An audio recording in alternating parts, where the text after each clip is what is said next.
Berkata Hawa Emma do semen Iman sin wa chan was Yo em lang wa pa Sun ya was ngi Ye pa wa kan mo An em ko jaj nga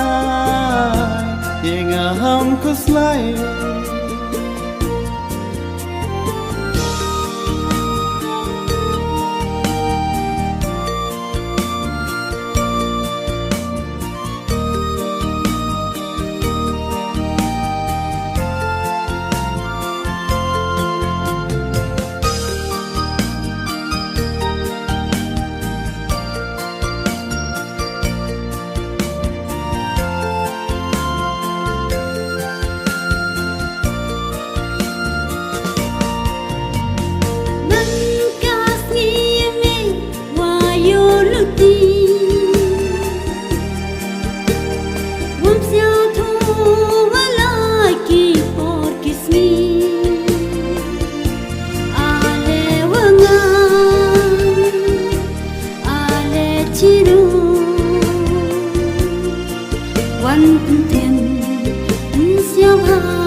Ye pa wa kan mo